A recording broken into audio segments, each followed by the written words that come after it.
here's what my professor called design arguments' fatal weakness.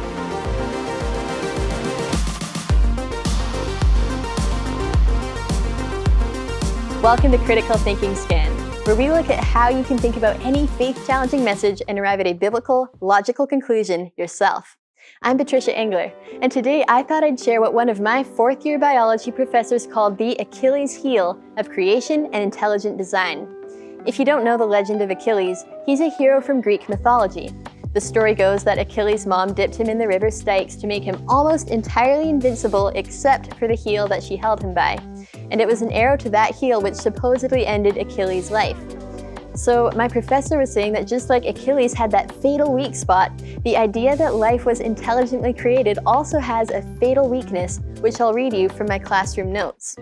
How could well-adapted organisms remain well-adapted through long periods of environmental change like the Ice Age? If life was created for fixed roles in unchanging environments, how can unchanging design deal with changing environments over long periods of time?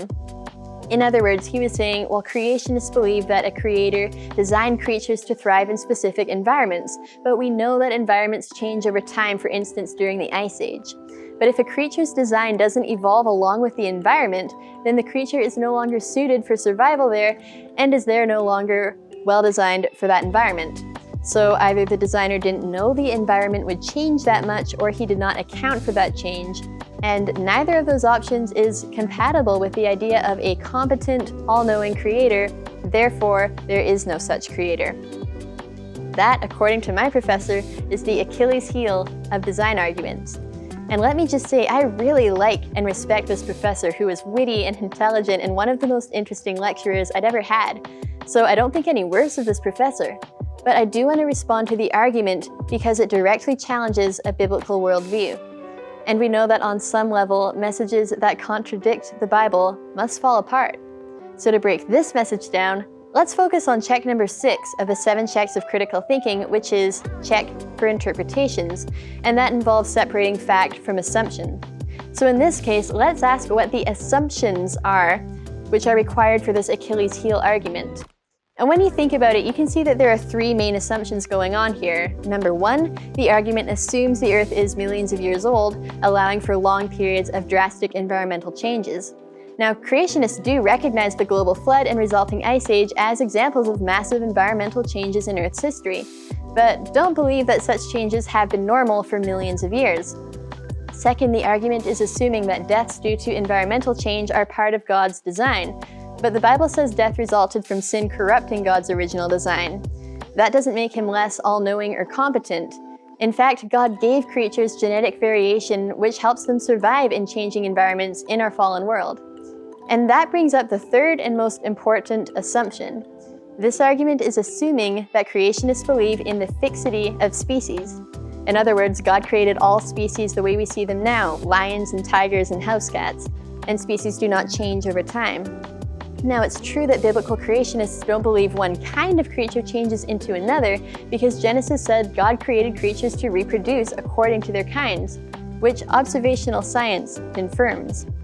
But it's not true that most biblical creationists believe organisms never change because, like you can learn in the resources linked to this video, we do observe that mechanisms like mutation, natural selection, and other processes can lead to different species diverging within a created kind, like the lions, tigers, and house cats, resulting from the genetic variation that God originally created within the cat kind.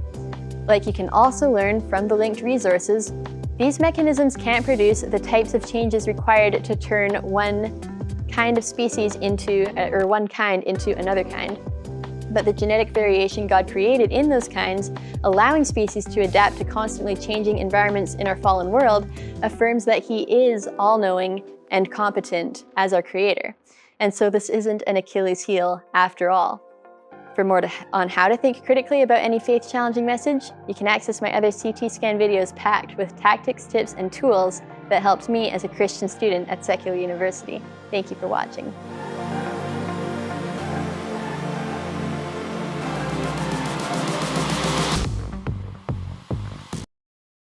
Hey, it's Patricia. Just wanted to let you know that if you like these videos, a free, easy way to help Answers in Genesis Canada produce more content and equip more people to defend their faith is to hit that like button, subscribe to our channel, click the bell, and of course share these resources. I know you might hear that kind of thing a lot, but the reason these actions are so important is they inform social media algorithms to help these videos reach more people who can benefit from them. And that's especially helpful because advertising is super expensive.